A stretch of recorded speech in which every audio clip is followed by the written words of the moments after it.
you almost got to be this person. And it was like this really weird divide for me in a way. There was Jake and there was J-Dub, and it sort of separated my world. So, Yeah.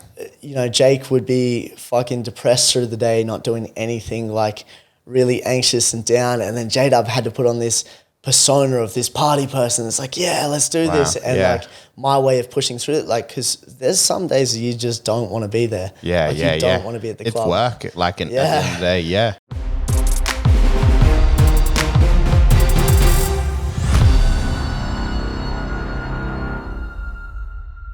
Hello and welcome back to The Great Unloading. My name is Dennis and I am your host. I'm here with a DJ superstar. He's a local resident on the Gold Coast. His name is J-Dub. So we're going to get into the show pretty soon. I just want to let you know, make sure you subscribe. Make sure you check out our Spotify, our iTunes account. We also do a YouTube clips channel. Basically, it's where we make micro clips so that you guys can check out little snippets of the podcast if you don't want to listen to the whole thing, or if you want to send it on to somebody or something like that. So please, again, make sure you hit the subscribe button, whether you're listening on Spotify, iTunes, or YouTube. I'd really appreciate it, guys. All right, let's get into the show. How are you, bro? Yeah, really well, man. Thank you for having me on. Nah, it's a pleasure. It's a pleasure. Dude, I have to ask you, so just tell me a little bit about your backstory in terms of your DJ career, like where you started, how you got into it, and then, we'll go from there. Yeah, sure, man. So probably not the most traditional route with music and stuff like that. I actually grew up in a small country town called Crow's Nest. I was there, up until like the age where I could actually club and stuff like that. It's actually... just sort of like small town stuff. So I grew up riding dirt bikes, just skateboarding, BMXing, just pretty much just anything you can sort of do when you're out in the country where there's not really much to do. And then I sort of, grew up my whole life racing dirt bikes and stuff. And then injury kind of led me to being, out for 3 months. And then I ended up actually picking up DJing just by messing around because I had nothing to do at all for 3 months while I was out. And I sort of started playing around on this DJ program and kind of got into that. And then, I started then, I think my recovery time was up and I was recovering pretty well and I was working full time at this point as well as an apprentice carpenter. And then, I went back to racing dirt bikes and stuff like that while, still being an apprentice. And then, it sort of just, I guess my passion sort of changed, and that's when I started going down the path of trying to pursue this DJ thing. And from there, like being that there's not really any clubs or anything in Crow's Nest, like it's a town of population of 2,000 people. That's crazy. Where's Crow's Nest? New South Wales or Queensland? No, it's the Queensland one. So it's about 30 minutes out of Toowoomba. So right. And about hour north of Brisbane for people that don't really know where that is. So got it. Yeah, I think it's north. Hopefully. So, I kind of grew up that way, man. And then, moved to Toowoomba from there and, started like a club residency there. And, I just thought like, I guess I was very naive with a lot of things coming into it. And I just thought, you know what, if these guys can do it, I can do it. How can I make a career of this? And did you ever feel like nervous about it all? Like, it's like I just look at it like if I was to do it, I'd be like, bit nervous that people would either like my music or not and like my mix, because there's so many different types of DJs and different types of stuff you can do, obviously. So like, how did you find your niche or your genre in that space? Yeah, so that's actually really interesting, is because I guess the music that I kind of liked was like the heavier dance music and stuff like that. And even when I moved to Toowoomba, it's still a very country sort of like, it's a country city, I guess, kind of thing. And it's very like on the radio at CFM, it's, very commercial orientated. So everything I was doing had to somehow relate back to that. So for me, I guess that intrigued the interest of how can I bridge what I really like doing and how can I put that into basically what the masses are going to enjoy. And I sort of looked at what the successful people were doing and stuff, and they're playing to the masses. They weren't really playing to a niche. So I kind of came in at a different angle rather than being like an artist that's just going down a triple J route or something where it's like, this is cool, this is what I do, this is my sound. I kind of came in as the approach of, hey, I'm playing for the masses. Like I want to be like a household name. I want your mum to know like what music I make. Like that was kind of my approach, and I think that kind of opened up a lot more opportunities for me just being so open. Did you ever feel like stressed about it all? Because like, you know, going into it, like following sort of a music career kind of thing as well, it's very like, there's a lot of risk involved because there's just so many people trying to do it. And like, you know, you could be going to university, you could be getting a real job, like you could be going and starting your own business, but instead you're chasing this dream of being a DJ, like, and especially not just any DJ, you want a household name. Like you had the intention, I'm assuming, that you were going there to be a household name, not just be a resident DJ at your local club just so you can make some 100%. Money while you just work out what you're doing. Yeah, right? No, it's never been it's never been a money making exercise for me at all. It's just been something I've really enjoyed, and I'm like, man, if I can make a career out of this, that's dope. Because like I'm actually a qualified carpenter by trade. Oh. And I don't want to have to go back to that. So I've been working my ass off, and like it's actually funny that you mentioned, you know, like that, like, you know, going against the grain in a way and going down that route of doing something outside of the 9 to 5 or like something traditional is like, I copped a lot of backlash for that. Like especially being on a job site, man, like tradies are ruthless. Man. And did your parents support you and stuff like that? Or were they sort of like, look, go do it, but make sure you have your backup plan and whatever? Yeah, I don't think, my mum is very supportive of everything I'm doing right now and stuff, and she understands it. I think like more so she didn't understand it because I guess coming from where she's came from is the DJs, or a traditional DJ to her would be someone who DJs a wedding or something. She didn't see the mass scale in like what it is now, like your Timmy Trumpets of the world, like taking over and doing stuff like that. So I don't think she really understood it. And then when she saw that I was making enough money that I didn't need another job, that was super dope. So then she was like, okay, I understand what you're doing. And then, you know, it was sort of like, I'm going to move and pursue this. So this is where I want to go with it. So from the beginning, was it like really tough to like get your name out there and sort of start to actually make enough money that you could do this full time? Like, how was that journey, and was it lonely? Like, I'd imagine it'd be a little like an entrepreneur, like someone going out and starting a business. Like, it takes time to make money, and you're just doing all this work for free, basically. Yeah, like I still feel that every day, man. I still feel like we're working.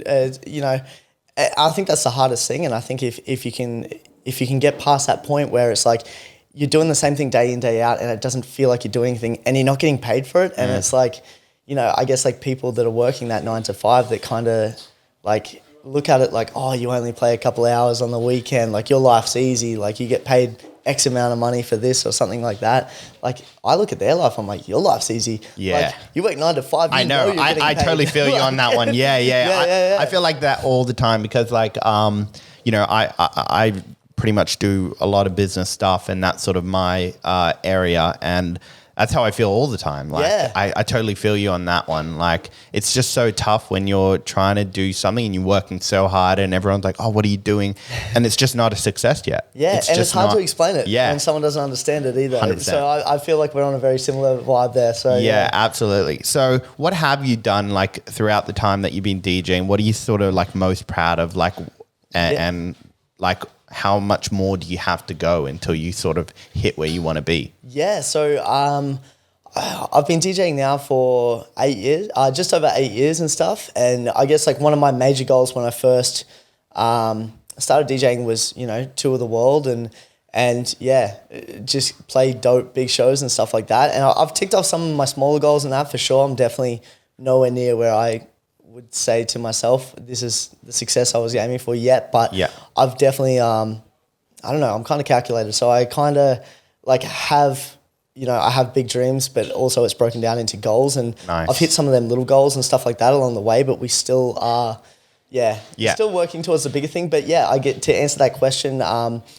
Touring was a big one for me. I've done 2 national tours of Australia now. Wow. I got signed to Lucky Entertainment, which was like the biggest touring agency in Australia. Like, wow, that's awesome. Yeah, so that was a massive achievement for me, and I was really proud of that. And I've been on the lucky roster with like Will Sparks, Joel Fletcher, Tiger Lily. That's really cool. So that's all that's local, well, Australian DJs, is that right? Yeah. So Wow. mostly Australian. High tier. Yeah. So how do you, and like in the DJ world, how do you actually rank up? Like, is it just based off like popularity, or is it like there's an actual process to go? Yeah, that's actually really funny because there used to be a system. And it was sort of like it was called In the Mix Top 50, and it was like sort of like it kind of was a popularity contest of like voting for different DJs and stuff like that. But I think it got ruined when they someone discovered bots and figured out how bots can vote, just like Instagram bots can follow and stuff like that. Right. It just destroyed the whole thing. So right. I think now it's kind of like based on what music releasing and stuff like that. And yeah, I don't know if there is really a ranking system, but I guess you can see the people who are clearly doing better. Yeah, wow. That's fair enough. So then who did you look up to in that whole time that you were trying to aspire to be a DJ? And then once you became one, did that person change? Because I'm assuming you would have learned a lot more about DJing and what type of music you want to be and what type of like artist you want to be and everything like that. Yeah, definitely, man. So like coming from like a smaller little city like Toowoomba and stuff like that have guest acts occasionally come in. Yeah. And I guess like at the time I was coming up, like Bombs Away were a massive deal, and I was like, man, like one day I used to listen to them all the time. Yeah, man, These guys were like pioneers of that Australian like dance scene, man. Like they were really there, and I was like, like one day I'm going to be hanging out with these guys and stuff, and like, like I think I kind of semi-manifested it now. I talk to these guys like regularly, and like these are people I look up to, and like they really carved out their own path and were really on it. And like I guess Timmy Trumpet was another one, just seeing his performance element. Yeah, his performance is like I've seen Timmy Trumpet a few times live because I used to work at a nightclub in Sydney. Yeah. And I've seen him perform live, and he's actually phenomenal live. Like I didn't actually expect him to be anything special. I thought it was just because he played a trumpet. But when you have a nightclub and he just, I don't know, he puts on a sound, but then he just starts banging it out on the trumpet, there's something special, and the crowd just go crazy. So he's incredible. He's so like tapped into exactly what he's doing, and he knows how to read a room. So that for me was huge. And definitely Will Sparks. Will Sparks was a massive inspiration because I really enjoyed his production and his music, and that's kind of what inspired me to start producing my own music, was seeing where Will took his career from being popular in Melbourne to then Australia and then the world. And it's like even interesting watching someone like his journey and like seeing, like the tall poppy syndrome in Australia happen. Massively. Yeah, which is so painful to watch. And like I think like fast forwarding a little bit, like we're even seeing that now a little bit in like the future business of some of the stuff we're working on. It's crazy, man. But to answer that question, Will was definitely a massive inspiration. So to be signed to the same agency and stuff to him was a massive goal tick for me right there. So. Yeah, that's awesome. What do you think about people like thinking that, DJs are just button pushers? They're not like artists. Okay, so I have two opinions on that. Yeah. In some scenarios, they're 100% correct. Yeah. Because there are some people who are just there pushing buttons and just doing cool. Can I curse on this? Yeah, absolutely. Cool. I just had to, it's a great unloading. Let it all out. Sick. So that's definitely true in some scenarios. Some people are just button pushers, and I like to think that I'm not thought of as a DJ. Like I think of myself as an artist, and I think of myself as a DJ and producer. Like it's not just a DJ for me. So for me, it's about being an artist and a performer. Yeah. And really taking this to something a lot bigger. I don't want to be the DJ in the background of a bar or some shit like that. Yeah, of course. I've been there and I've done that. Man. Yeah. It's soul crushing, but it's like they're the things that you do to, as you build up, I guess they're the things that you go through. So yeah, fair enough. So what's the difference between then an artist and a DJ? Yep. So an artist, in my opinion, is anyone working, I think there's anyone who's working towards, their art form, I guess, is like as an artist. So for me, what an artist is someone who's producing their own music. They're creating things that are unique, and they're doing things like I even believe that some DJs who don't actually produce music are artists in themselves, because the way they do what they do and how they can get this song and then put it with this song, but then it's like creative, and then they're key blending and they're doing all these different things, and it's like it is an art form in itself. So like you don't have to produce music to be an artist, but if you're just a DJ, playing intro, outro, that's right. You're a DJ. Yeah. So do you feel like I was thinking about it earlier today, because I was just like preparing myself for this podcast, right? Because I don't really know much about this industry and everything, but I was thinking like, is most of the work done before the performance, 100%. And the performance is just a completely separate thing? Yeah.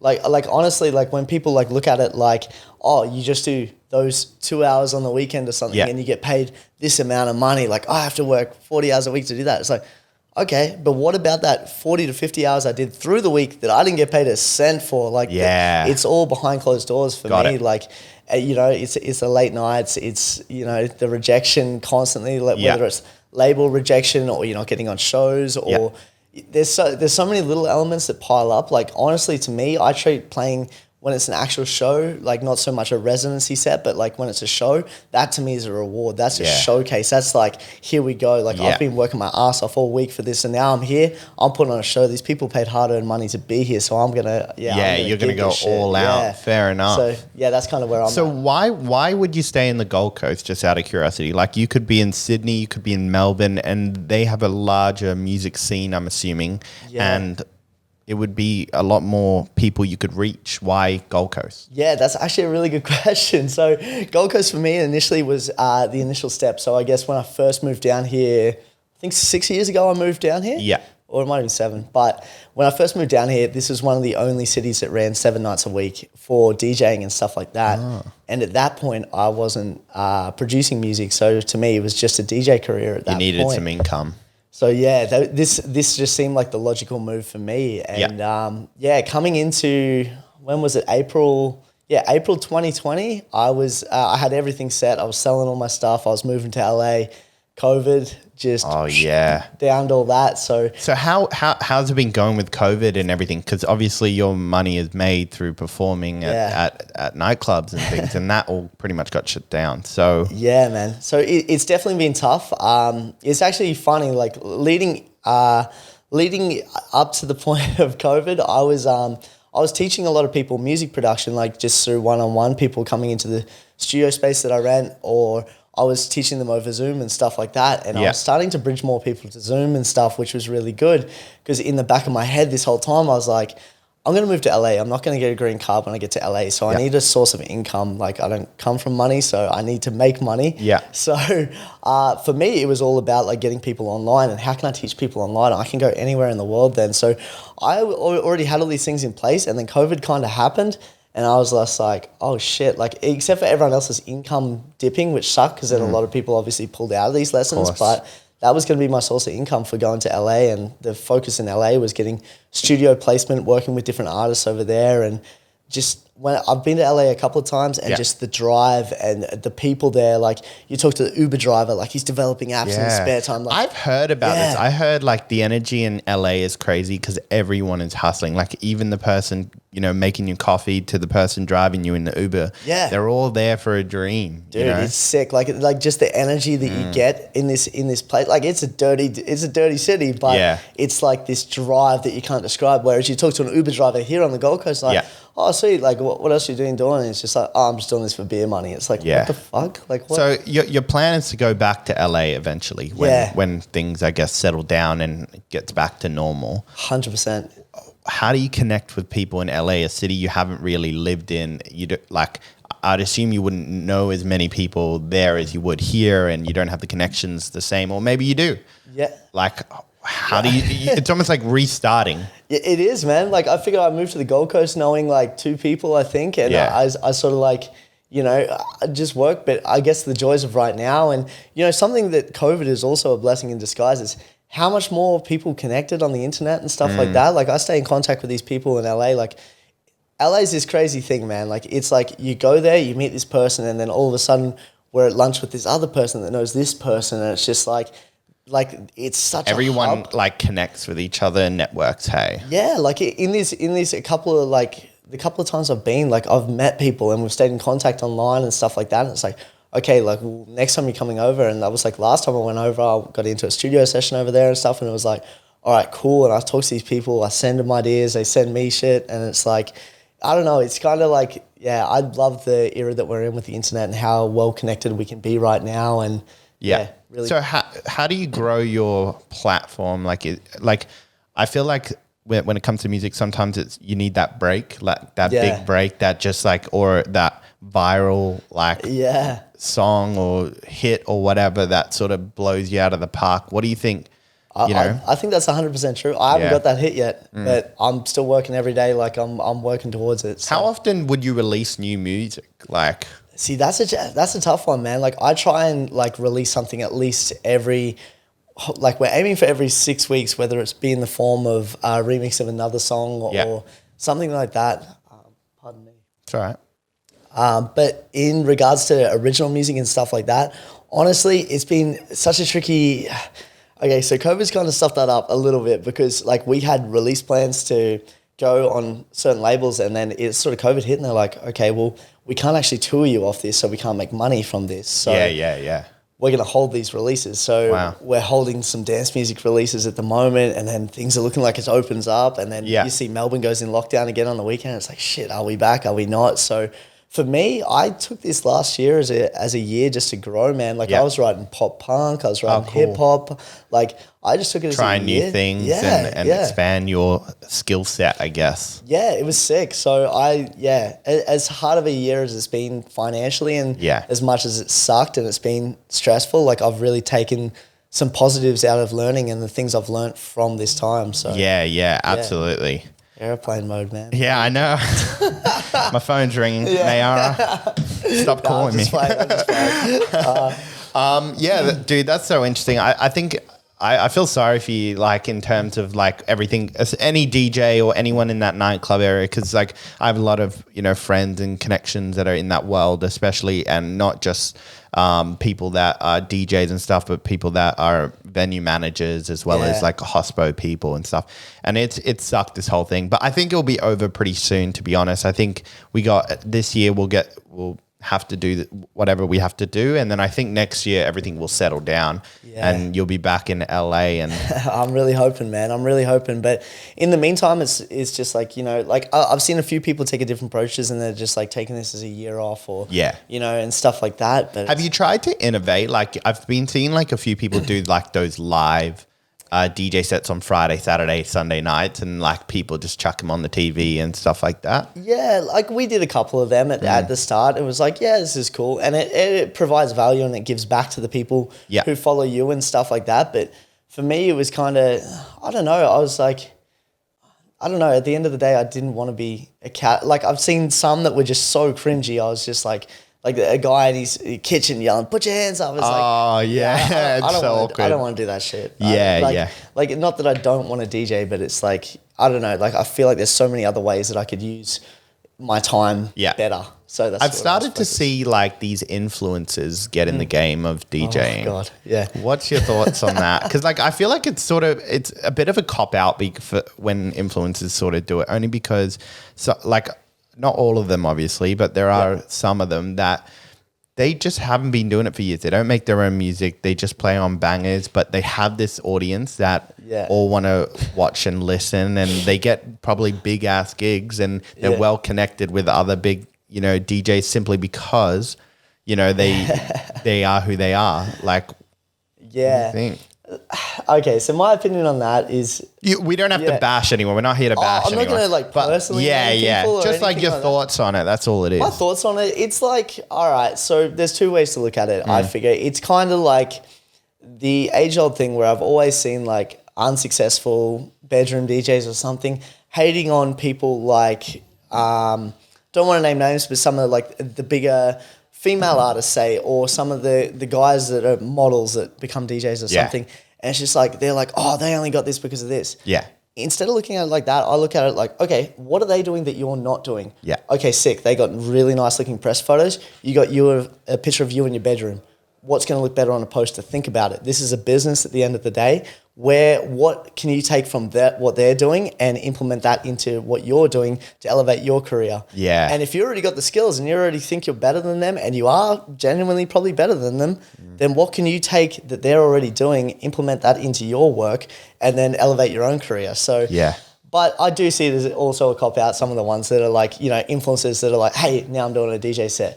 But also there's no longevity in that. Yeah, that's right. Exactly. So- and they've got to have the passion and love for it at the end of the day. And otherwise it doesn't matter because there's still a lot of work involved, obviously. Yeah, definitely, man. Like I'm not really threatened by anyone that's like getting their music ghosted for them or, or they got some clout somewhere and then all of a sudden they're getting all these shows. It's just like, okay, that's cool. And any agency is going to ride you and get that top dollar for you as long as you can. But guess what? It's going to dip at some point. 100%. Like for example, some of my favorite DJs are like Rufus Du Sol. Like I'm really into that type of like, I don't know what type of music. Like alternative. Rufus Du Sol, Setmo, Hayden James, like incredible artists. Yeah. Amazing. And I've seen them so many times live, and they even do live performances where they have like these like drum sets, I guess, that play sound, and they're playing the actual songs. It's just incredible. Like watching Rufus Du Sol play live as the full ensemble, like it's incredible, man. Incredible. Yeah. Like, see, that's the stuff. I can see you even lighting up talking about it, man. Love because it. It's like, it's real. They give you a feeling and an emotion. This is what I love about like DJs, because like I was never really a festival dude. Like when I was younger, I didn't go to festivals. I was always like, I don't care, because I didn't take drugs or anything like that. So I just was never that into it. And then I went to my first festival when I was like 20, how old was I? 23 or 24? Yep. And it was headlining Rufus Du Sol, right? And the whole day we had Fisher. That's when that Fisher song came out. Was it Losing It? Losing It. Yeah, Oh, damn, it was that year as well. So he was performing and everyone was going crazy. And like I started hearing all these songs and I was like, oh man, I hear these songs all the time, like by all these other different DJs. And I was like, I love this. Like, and there's this energy and feeling when you're at a concert or at a festival. Like it's just amazing. And they make you feel something. And that's what I've actually started to realize about DJs. The great DJs has been the ones that make you feel something. Yeah. Like if you're in that audience and you can feel like this, like it's like this unique feeling of like, it's like almost a euphoria. Yeah, Like, and like you crazy. remember this moment. Yeah. And it's almost like a trigger point that you hear it again out of anywhere. Like I'll hear a Rufus Du Sol and it'll take me back. Yeah, you just get this feeling. Like, dude, I just got goosebumps, man. Like that's the shit. Like Legit. that's cool. Like that's what it is for me too. And it's that feeling of like, like I never touched drugs or anything like that. And I was like then going to festivals and stuff like that. And I was just in the middle of these crowds and this energy and there's so much going on. And then they throw back and they play a song that can take you back to this moment in time when you're 15 and you remember this thing and you're like, whoa, now you're connecting this emotion with this new experience. And it's just, I don't know. 2012, I went and saw Avicii live. Whoa, and that was when that song came out, that country. Oh, Wake Me Up? Yeah. Maybe? Yeah. It would have been something like that or something like that. Yeah. And I was just in the crowd, and every time I hear that song now, it takes me back to that moment. His hand. Yeah. Dun, dun, dun, dun. Yeah, that's it. Oh. Dude, I love it. And Avicii is very smart, man. He was very calculated in everything he was doing as a creative as well. And like, country was one of the most popular genres in America at that time. Yeah. He releases a crossover country dance music and then he just blows up like incredibly smart. But obviously, like, he had a tough time because of the fame and the amount of people. So he turned to a lot of, different things like alcohol and drugs. And that's pretty natural when you're going always to these nightclubs or you're going to these concerts and festivals. It's sort of the theme of things. When, like, how do you, like, are you prepared for that? Like, are you prepared even for the fame? Like, if you make it, are you prepared for that popularity? Yeah, like... Okay, so this is probably like the whole idea of me even getting into the scene. I think I've always been pretty naive and I'll throw myself in the deep end and figure it out, man. But I feel like what I've been working towards, I've been there a million times in my head already. So when it happens, I feel like it's going to be hopefully like, almost natural to me because I feel like that's like I'm so really dialed into, I feel like that's where I'm going to be. Like that's, you know, like I feel like I work really hard, and I feel like as soon as, you know, that starts to come to fruition, like I don't have tickets on myself or anything, but I like just see like repetitive motion, and you know, if you just keep going and going, it's got to pay off to something. Yeah. That's what I tell myself every day while I'm sitting in there not getting paid. So it's going to happen. I think the most important thing is like you just find that grounded level that you just remember like who you are, like with all the fame, with all the popularity and stuff. Like you have good people that are around you that have been, because you're obviously going to bring in new people who have different agendas and to why they want to hang out with you or be around you and things like that. And especially I'd assume in LA, because I've heard there's a lot of fake ass people there. Yeah, man. I've heard the same thing too, man. And it's like,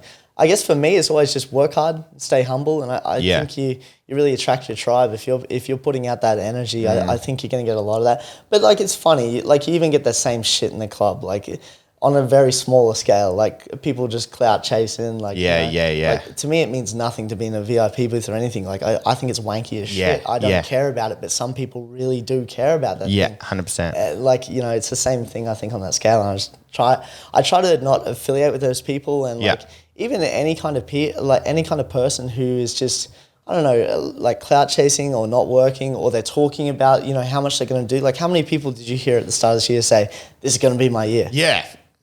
Shut the fuck up. I agree. Where's the work? I know. Where's the work? Like that's kind of where I divide, and like that's probably why I don't get invited to much stuff anymore, because it's like, okay, how would I rather spend my time? Would I rather spend my time in the studio working on my craft and working towards something bigger, or do I want to go out and get drunk on a Tuesday? Yeah. Fuck, not me, man. I want to work. Did you ever go through a stage while you were, you know, DJ and everything, that you just started to notice you're getting so heavily into like the drinking and all that? Obviously you weren't taking drugs, but all the drinking and the party and the late nights and the girls and everything like that? Yeah, I definitely got, there's definitely a point that I got really carried away.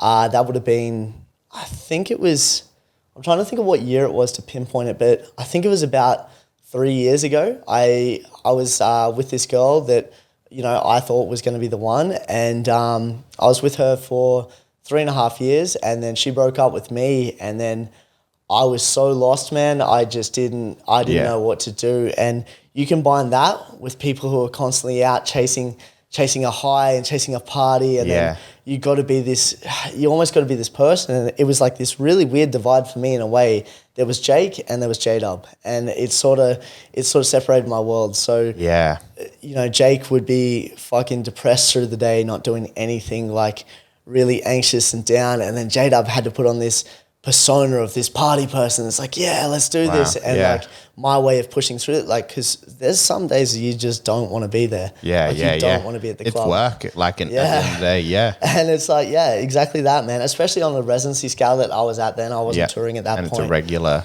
It was like all the time, man. It's like 3 nights a week. So then you're like, fuck, how do I get through this, you know, this thing? And then someone's like, hey, you want to drink? And then eventually you find yourself, you're drinking like every time to keep you going, those vodka Red Bulls. Yeah, man. Yeah, exactly. Like just to keep that, like, you know, like be the life of the party. And I think you have this almost an expectation on yourself when you are in that position that, hey, that's the party guy. It's like shit, but it is 100%. Yeah, I'd look at like any DJ. I'd expect him to come with like a load of energy, even if I was just hanging out with him like afterwards or anything. I'd expect him to be pumped, not like, oh man, I'm exhausted from DJing. Like that was tiring. Like, and I can imagine it would, because it's quite physical. You're like, it is pumping up, and you're like, come on, let's go.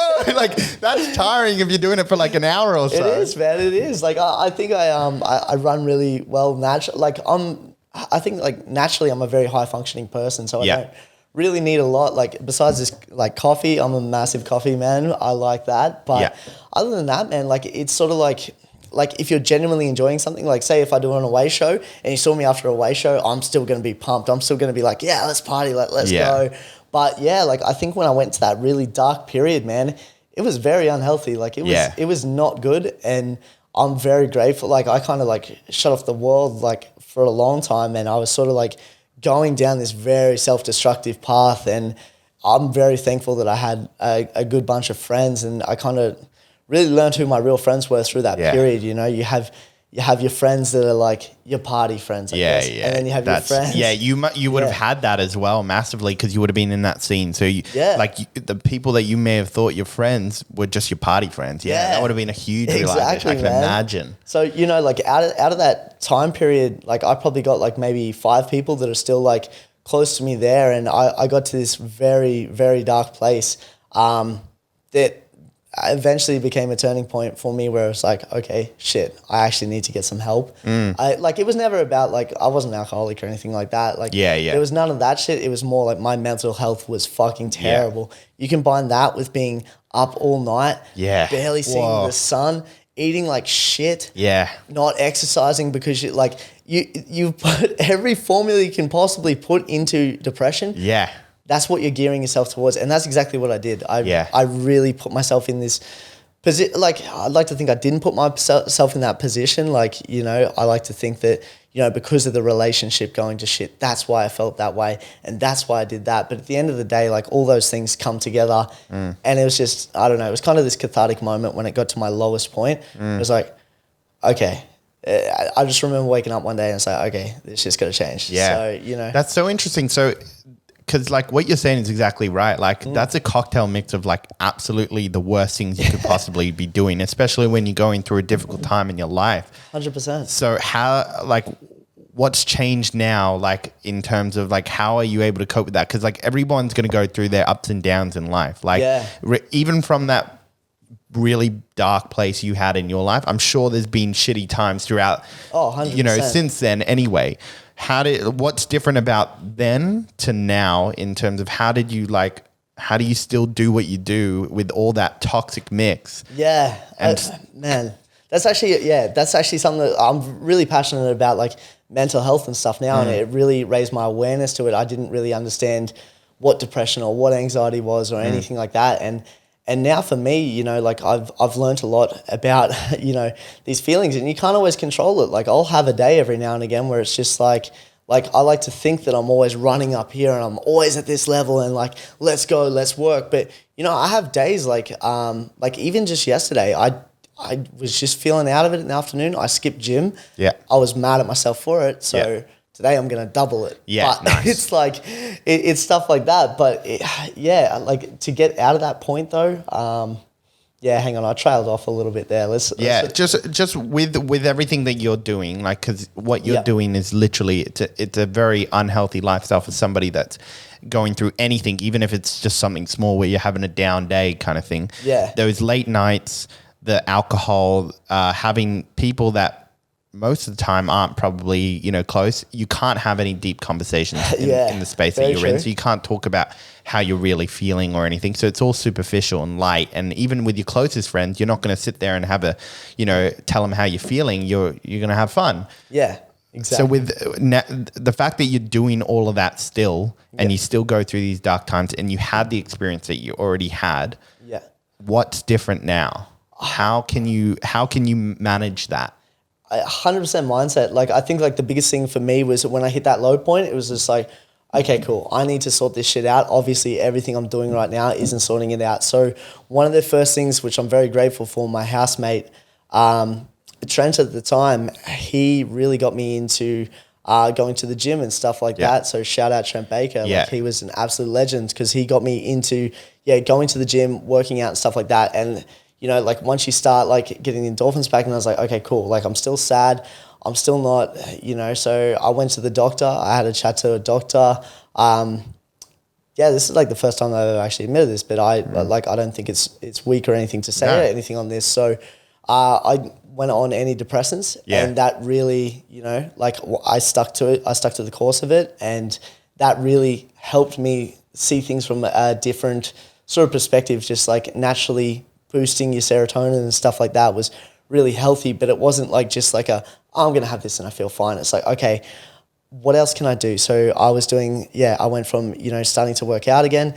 And then every afternoon I'd go to the beach and I would literally put on a podcast from start to finish. That was my hour walk every afternoon. Every afternoon I had to listen to the mindset of successful people, like things like School of Greatness by so you put in these like really good habits in your life so that when you did start to go through these stages of like sadness, you found like steps that sort of helped you go through it. Like it wasn't a cure, obviously. But it was a better mechanism for you to be healthy than it was doing definitely all a the better stuff. way. Yeah, and like this is why, credit to you for doing something like this, is like just seeing the mindset and like opening up people's minds. I find it so interesting. Yeah. And, like it's very interesting to hear how people function, and especially, you know, like successful people and stuff like that. I love listening to their stories, and I love listening to nearly every success story you've heard. Yeah. They've come from some kind of shitty event or something hardship. like that, and they've made it, and it's all about that mentality. And I think I just brainwashed myself with podcasts and just listening, and it's just like, okay, everyone's been here. You're not special. Yeah. What are you going to do to change your situation? And I think that's what I've really just dialed in, and just trying to, in saying all that, I still have my off days. I'm not some kind of superhuman or anything like that. So, but I think that's great. It's so good that you're just opening up, and like appreciate you for opening up like that. Like, you know, thank you, man. It's really good, because I think it's really good for even your people that do love your music and hear what you're saying, to hear a little bit of backstory about you and, you know, some personal stuff that are happening in your life. Like for me, I'm doing this podcast, right? And I don't like sharing my life, like in terms of, I don't want to tell you if I'm sad. Like I'll tell you all the great things. I'll tell you when I'm happy. I have no problem. But if I'm going through shit, I barely tell my mom. I barely tell my, like, you know, friends. Like I'll talk about it a little bit, but, you know, I'm not going to just tell anybody, you know, all my shit. So I look at it like it's really healthy to share a little bit. And I like it when you're sharing it through experience that what you've gone through, rather than if you're going through something now. Like, I'm not going to sit here and make you, you know, talk about how depressed you are and all this sort of stuff. But like when you're talking about it after you've experienced it, and then you've actually grown from it, and it can help somebody out there, I think there's so much value in that, and just showing how human you are. And yes, you're J-Dub and you're Jake, but they can come together. Like definitely, you can be the same person. And that's what I think makes your brand. Like when when you make yourself Jake and J-Dub, and they're a human being and they're a freaking amazing DJ. Like that is a beautiful mix. And I think that's what people love. And, you know, even with the Avicii thing, like, you know, when he died, I feel like more people loved him. Because they heard he was going through all this stuff, and nobody had any idea that he was going through this, and they had more appreciation for his music, and they understood what, you know, you could almost feel the energy he was trying to put out.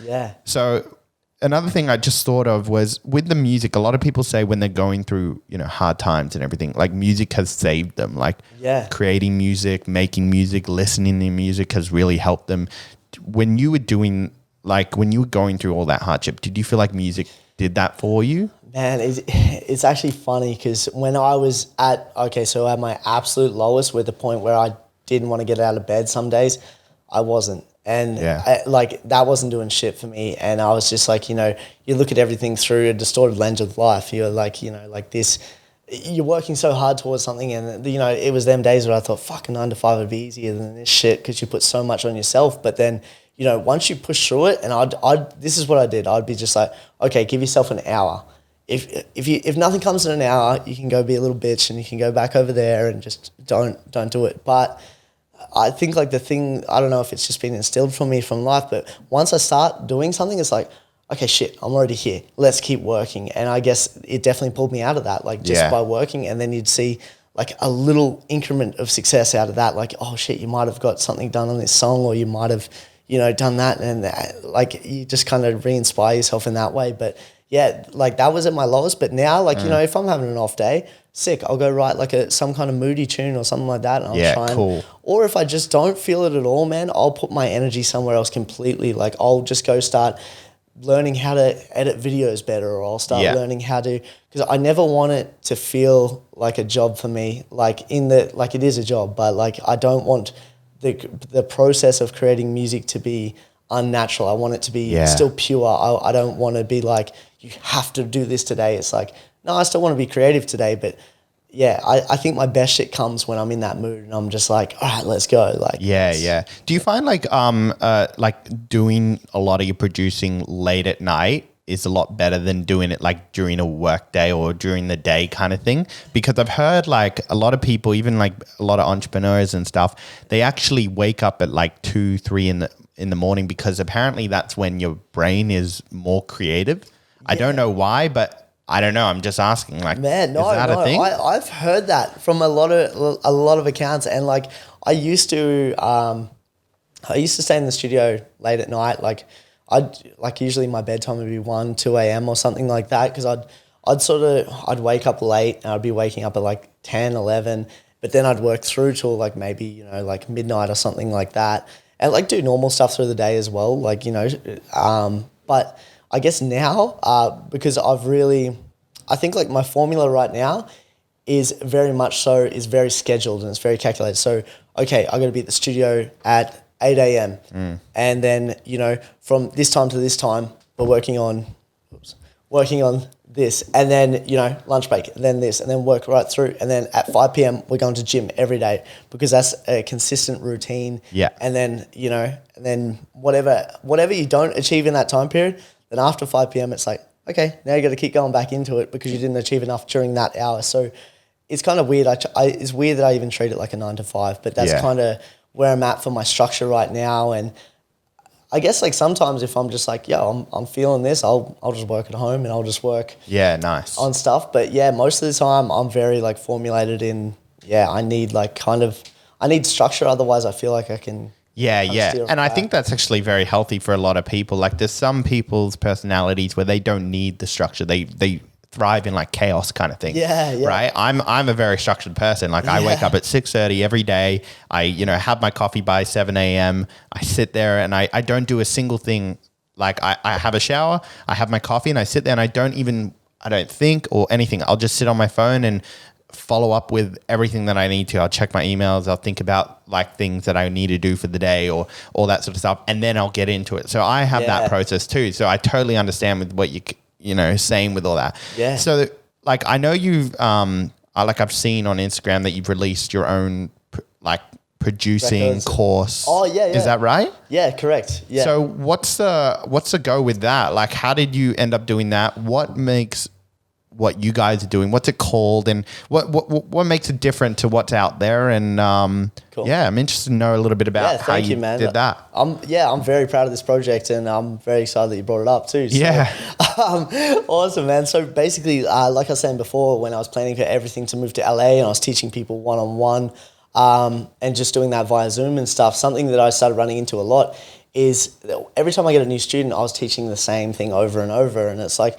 it's good that I'm pushing them through and I'm teaching and I really enjoy teaching and just showing the skills because, I think there's a stigma around, music that you need to go through a traditional education system and you need to learn this. And a lot of people are just copping out these days, like I'm not sure if you're familiar with the term like ghost producing. It's kind of like ghost writing and stuff like, like where musicians don't actually write their songs and someone else does it for them. Yeah. So they're doing the same. They have ghost producers and they're just performing almost. Yeah, exactly. Wow. There's so much of that going on in the industry right now. Wow.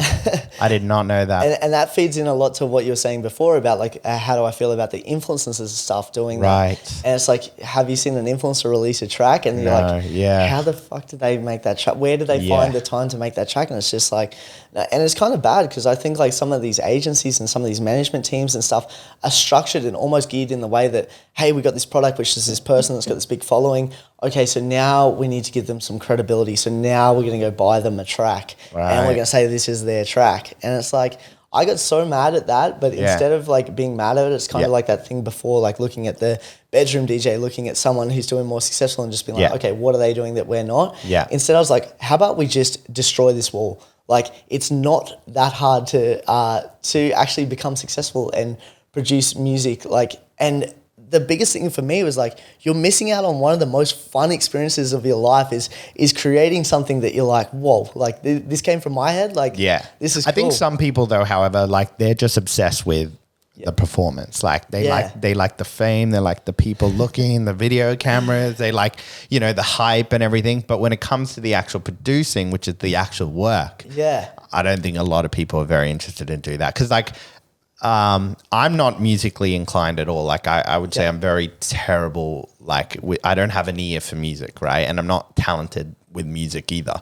So when I look at it, I just look at it as so much work. And like, I'm very good with video editing, like editing and stuff like, so I understand when you're editing, it's almost like music production, but I can see how I can edit because I have a video file, whatever. You guys are like just making up fucking sound and then you're putting it together and somehow it becomes something. Yeah. And like I recently watched your on Instagram. You can check it out as well. But you have a video up there, which is like a 15-minute tutorial on YouTube, which goes through on how to make like this Bollywood sound. Yeah. And then you make an actual beat to it. And so I didn't listen to the whole thing because I'm not super interested in like producing. But what I did is I listened to the beginning, which was where you found the music and then the actual beat before. And then I went to the sort of the end of the video and I listened to your finished production and I was like, whoa, this is actually really cool. You've actually made this like a thing. I know that was like a 15-minute, it wasn't your best work or whatever, but it was something just for you to show. But it was just a really good example for someone like me who doesn't really know much about this stuff and to listen to that. And then I just saw the way you reacted by just like that feeling of when you finish that, that product. That's dope. I know that feeling because whenever I edit videos or and you just watch your finished product, you're like, wow, this is so cool. And that feeling is just... That's it, man. Like I see you, you're lighting up again, bro. I love it. You're a creative, man. And I love that because, you know, like you can appreciate the time. And I think like other people who are on a similar journey, whether, you know, it's in video editing or music production or something, they know how much work goes into it. So when they see it, it's like, okay, I can appreciate that. Like that shit's hard. Like we trying to edit all our own content and stuff like that. There's a lot of time in that shit, man. So, it's crazy. So then with this whole course that you're doing, what's unique? Is it video? Is it audio? Like what do you get out of this? Like, do you know what I mean? 100%, man. So the traditional education system that I studied at, when I studied there, look, I did like a part-time kind of thing. I was still working full-time as a carpenter. So I was doing 45, 50-hour weeks. And then I was doing this at night. And I think it was 2 nights a week for 3 hours per night. And out of that, I did that. It was a 6-month course, and I can't remember how much it cost. It was expensive, man. Like, it would have been like, I think it was like $180 a week times 6 months. Jeez. So whatever that adds up at, it was a lot. It was a lot of money, like over that time. And like, I'd be so wrecked after work and stuff. And it's like you got to apply yourself in the session. Yeah. But like when I was there, I was like, I don't give a shit about anything that I'm learning here. Like I'm learning about things that don't apply to necessarily the direction I want to go. So that's kind of like when I started teaching people one-on-one, I was like, what do you need to know? So you can come straight to the source and you can go direct. So when I made this course, instead of me having to repeat the same basics process for every single person I taught, it was more so, okay, cool, this is a system that I know works because I got these successful students that are working. So what the course is it's a 4.5 hour long course. It broke up into 33 segments and that you can do at your own pace. And the price of it is only $200. Oh, nice. And out of that, you know, instead of the 180 per week. Yeah, for 6 months. And like this, and out of this course, it is geared towards like dance music producers. So, but you can start this course today. Yeah. And then by the end of the time you finish the course, you have a well-rounded understanding and you can actually finish a song and like the stuff that we supply with it. So we supply all the sounds, all the stuff that you need. So you can basically follow along as I go and you can create the track like with me in kind of like real time at your own pace, which is sick because like the traditional... Are they able to like, for example, if they have like extra questions or they have other things, is there a way for them, like, do they email you? Can they DM you? Like, do you respond to those things? Do you guys even do anything like that or? 100%. So what it actually is so the business is called 17 Online with myself and my business partner, Andrew, who was my personal manager at JDub and he still is. So cool. He, over in the background there. Oh, yeah. That's Andrew. Yeah. So, when we started with this, it was kind of like, okay, Andy can see what I was doing with, lessons and stuff like that, and Andy is a very business analytical sort of minded person, and it's just perfect. Like, okay, it's a beautiful compliment for what you guys are doing. It is. It's a really good business relationship because you know Andy's on the ball business wise. I'm creative, and he's actually really creative as well. So it works out well, but we bring different skill sets to the table. That's awesome. So we're sort of looking at it like Andy's like, okay, well you're using a significant amount of your creative time helping these other people. Like, how can we scale this up so you're you're still focused on the J-Dub project, and that's the biggest thing that I want to get across is I'm still very dialed into the J-Dub project and the 1-7 project equally. Yeah. So 1-7 Online started from the studio space that I'm in now, and the address of it's just 1/7 High Street. So that's how cool. it actually started. Oh, nice. I like that. So a lot of people are like, how'd you come up with that name? And it's like literally it was the address. And I was thinking about it today. I was like looking, I was like, how does one come up with that name? Like, I don't see the connection. Yeah, it was literally like the street address of the place where I rented That's awesome. a space. Cool. So it kind of caught on, and then we were sort of like, okay, how can we brand this? And it's just like, oh, we want to be online, then we're going to rebrand, and then it was like, just make it 1-7 Online, and then sort of like, we came up with this concept of OSO, and that was like a cool branding affiliation thing. So then we started building on that, and Andy's like, okay, well, how can we bring in more value to people who aren't quite on that level that need a manager yet, but still want that advice to take their career. So they do the course, say, and they're like, okay, sick, but what now? And it's like, okay, cool. So we tailored the system of like a tier-based program of memberships of you sign up for a membership, and in each tier, it obviously it's a little bit of a different payment as you go up the tiers and stuff, and you get provided this amount of value. So you get like a one-on-one session with us, and it might be like the business side of coaching, and you chat to Andy, or it's a music production stuff, and you chat to me. And then that's cool. Yeah, like interactions like that. But then we give back value in like the other way. Like we'll have like guest speakers come into our Discord and have a chat. Would you ever do like workshops and stuff, like whether it's online or physically? Like who knows at this point? That's actually a good question. Yeah, I like that you asked that. That was good because we're actually in the process of doing masterclasses and stuff. By the way, like we that. did not talk about this. So we did not. I had no idea. But I like that you this asked. Is the first time I'm hearing about all this, but just a thought. Anyway, definitely. The workshops. So we're definitely doing like some masterclasses and getting in some bigger producers and starting to workshop some of their tunes and stuff like that. So like for us, honestly, man, like it's just about providing the maximum amount of value we sort of can. Yeah. And just build it. Like for me personally, I want to see like just a generation of real artists come through. Yeah. I'm so sick of all this like fake shit coming through. I agree. I agree. I'm sure you see it too, man. Like even like it's even sad. Like I'm sure you see this in the video part is you see these videographers that you might have followed and these editing guys that were dope and you're following their journey. Then all of a sudden you realize something happened. Someone else is finishing editing their shit. Someone else is doing this. Someone's doing it. Yeah, I'm sure you're seeing it, man. So it's frustrating. And for me, it's like I want to show people that this is genuinely dope. Like I really enjoy making music. I really enjoy doing this. I enjoy the grind. I enjoy the like how are we going to build this thing? You know? Like, that's awesome. Yeah, I don't want to work for someone. I want to start at the startup level and I want to build this to something. So that's awesome. I guess that's kind of what we do. That's sick, man. I think it's a great idea. Like that's sort of what drew me to bring you on initially. It was because look, there's 100 DJs that I could have brought onto this podcast and stuff like that. Like it just wasn't, whatever, kind of thing. You having me, man. But so it was that you're doing this course, and I think it's unique. I think it's a great idea. Thank you. Especially because like I would be one of those type of people that, hey, if I wanted to get into this, I would want to do a course. Like, do you know what I mean? Because I just, I'm older now, so I don't want to have to start from the beginning and watching the YouTube tutorials and slowly learning and all that. I'd want to learn the right things real quick and get to where I want to be, where I can start to do the stuff that I really want to do, which is make the music. But I need to learn all these tools in order to get that. But that's the boring shit to me, Yeah, dude. The fun shit is actually creating bit. Yeah. So I thought that was like just an awesome idea that you guys have, and I can't wait to see what it actually grows to be, because I think it's a really good idea.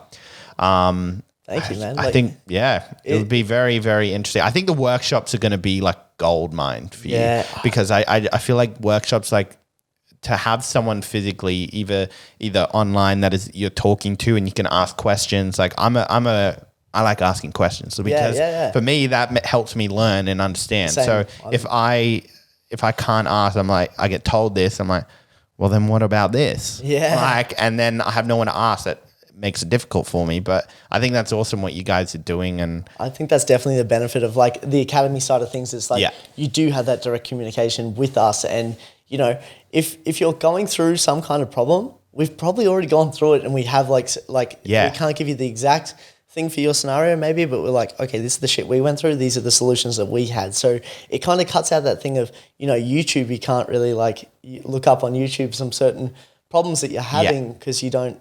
And then I think what I love about it as well is that what you said before, which is like, not only are you, starting from the beginning and getting through to their first song, but you're actually working on stuff to actually go, okay, now that you got this one song, what can you do with it? Like, how can you market it maybe, or how can you get out there and start DJing and getting your own residency and stuff? I think that's super like amazing stuff if you start sharing that information, because I think that's the stuff people don't know about, like, and can't figure out. Yeah. And if you're sharing that information, and I think that would be amazing, and that will make it so unique. Thank you, man. You've really summed that up really well. Yeah. So I think that's really good. Yeah. Look, I just want to end it with a few things I think we've talked about a lot, which has been awesome. And I think for anyone that is aspiring to be a DJ or is, in that industry and stuff, I think this conversation about everything we've sort of talked about has been so good, from like personally what you've been going through to the point of, all the like from where you started and how much effort and energy it took to get to where you are and where you want to be. And, you never know what can happen in life. If someone could listen to this and just, own a nightclub, I don't know. And, whatever it could be in LA or something, 100%. But one thing I wanted to ask you was, like, for anybody that was starting, right? And they say they're not starting from the beginning. They know how to DJ. They're pretty decent. But they've got a few gigs and stuff like that. Maybe they have one residency or something like that. How do you think they can grow their own? So this is actually a good one. So, okay, so I had two different approaches on this before we started 1-7. So something that we found is that we're finding a lot of aspiring people think they're bigger than what they are. So I think my biggest advice to anyone who's at that point is take a step back, look at you as if you were booking you. Like, look at you as if, what are your accolades up until this point? What have you achieved so far? Where can you learn? Like, because I'm learning every day, man. Like, I don't think I'm too smart. I don't think I know everything. So I think like that's the biggest thing right now that I'm seeing is, I think ego is killing a lot of careers because they already think they're above this, or they think they're, already done too much, or like, they think they're too good. I don't know. It's kind of this weird divide at the moment that I'm seeing a lot, and especially COVID's making it hard because people might be like working really hard and they're getting a bit of clout in their bedroom, but then that doesn't convert to, going into clubs and stuff like that. So it's a bit of a strange point at the moment, but my biggest advice, work hard, stay humble, and work. Yeah. Like, that is the big one. Like, there's nothing in life comes easy. Like, and anything good in life doesn't come easy. And like, there's going to be people that are going to try and shortcut themselves to success and fame and stuff like that. You can't sustain that. It's only going to be the person that's like slowly working up. So true. No one that goes like that just stays at that point. Yeah. Like, or they go like that and they fall off. Because like, I reckon the actual hardest is not the climb. It's actually once you get to where you are is maintaining that. Because obviously you got to continue to innovate. Like, say you have that hit song, right? Whole year you go on tours, you're the headline act, whatever. Yeah. What are you going to do next year? What next? What are you going to do in 5 years? What are you going to do in 10 years? You got to come to, and you got to perform at such a high level where people have this expectation that your music is going to be banger. Exactly. And I think that's the work, Dude, this is easy work until you get to like that level, and you got to maintain that work. And it's just like, all right, cool. So what are you doing now to set that up? And that, I think I'm always living in the future. Nice. And I love that. It's kind of bad because I'm kind of checked out on reality sometimes because I'm so forward in my thinking and stuff like that. And like, I want to set myself up, like a legacy on the back of this. Like, I want to be one of the most inspirational people to come through this space, and I want to be one of the greats. So perfect. That's what I'm working towards. Awesome, man. Well, thanks for coming on. I really appreciate it. It's been an awesome conversation. So thank you, man. Yeah, thanks for that, man. And thank you everyone else for listening into The Great Unloading. Again, my name is Dennis. I am your host. And please make sure you subscribe. Make sure you follow our YouTube channels. We have the YouTube clips. I'm going to say it again. We have YouTube clips. You can send that shit on to your friends. All the interesting highlight videos, or even if you just don't want to watch or listen to the whole podcast, head over there, because then you'll get all the good insights into the great conversations that we have. So thanks again. Hit the subscribe button, and we'll see you later. Peace.